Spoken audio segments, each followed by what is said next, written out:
So, Wieger Veldhuis, thank you very much for joining me. I have a few questions for you concerning your practice in international criminal law. Yeah. The first question: what are the circumstances underpinning the Netherlands' decision to pursue universal jurisdiction cases arising out of Syria? Well, Michael, the Netherlands is an open country. We're an open society. We're part of the European Union, and we respect international treaties. This means we have a refugee influx in the Netherlands, and especially from areas where there are armed conflicts. This also brings with it, naturally, that within this refugee influx there will be witnesses, there will be victims, and most likely also perpetrators of international crimes. Regarding to international treaties and international laws, we feel also an obligation to investigate crimes when we know about them and when we have jurisdiction to investigate and prosecute. And we think this is important to do to maintain the rule of law and send out a message that the Netherlands is not a safeguard for war criminals, for criminals that have committed other international crimes, and we would like to play our role in ending impunity. Did the Netherlands have a dedicated international crimes division within the prosecutorial services, or did that develop later out of necessity and practice? We have an international crimes unit in place for quite some time now, over a decade. We prosecuted and investigated numerous of international crimes cases all over the world. And regarding the conflict in Syria and Iraq, we teamed up with the investigative services, the detectives from the national police agencies that investigate terrorism crimes. And we looked for the possibilities, also learning from other European prosecutions to combine terrorist and international crimes prosecutions. And we did some cases regarding that topics. And speaking about those cases, how large in scope are the cases that the Netherlands have pursued in the context of Syria to date? How many incidents, how many victims? If you compare them with other international crimes investigations we did and international crimes cases from tribunals, they are relatively small cases with one or two perpetrators and per case one or two victims.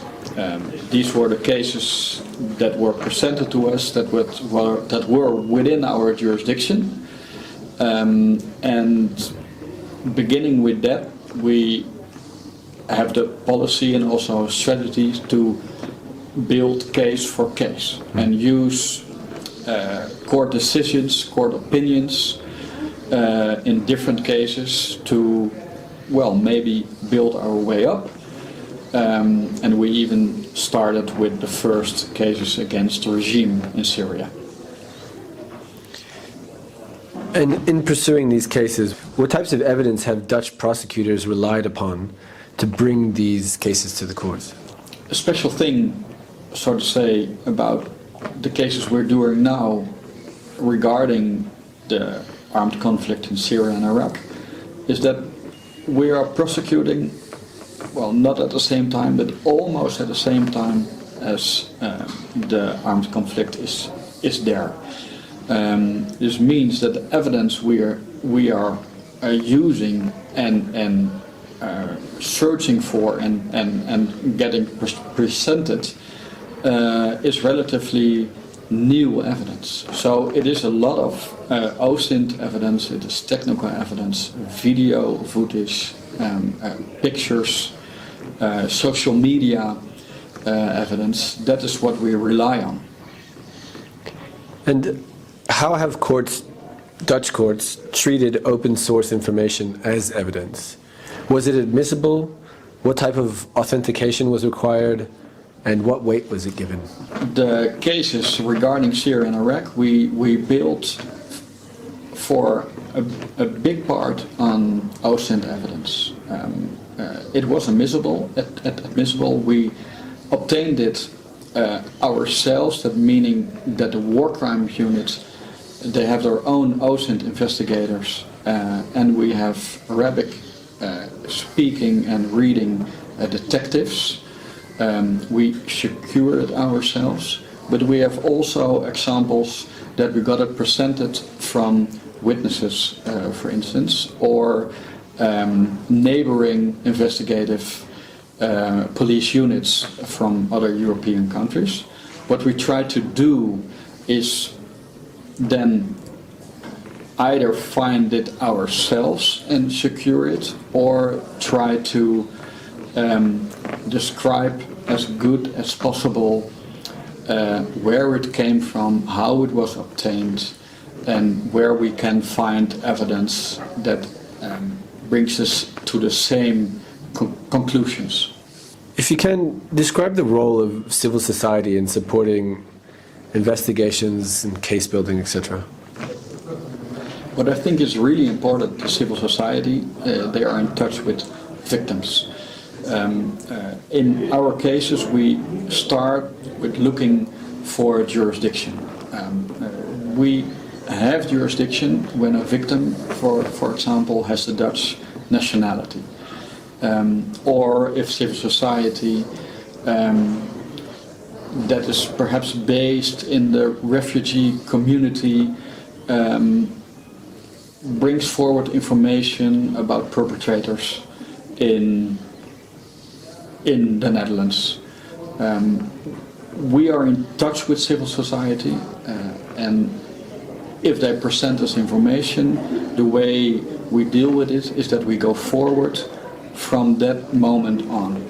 So we cooperate and we try to establish a working relation, but the investigation, the criminal investigation, is mainly done by the police unit of the Dutch war crime unit. What do you see on the horizon? Do you think the exercise of universal jurisdiction is on the rise? Will the scale and complexity of the cases undertaken by national authorities continue to increase? Yes, I think it will. And I think a big role is there for the domestic prosecutions of international crimes.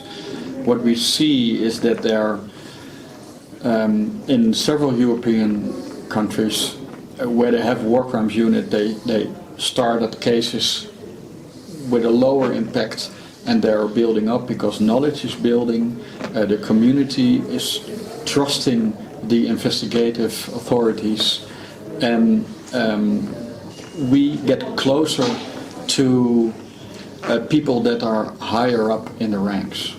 Yeah, so I see increasing of investigations and prosecutions. Wieger Veldhuis, thank you very much. Thank you very much, Michael.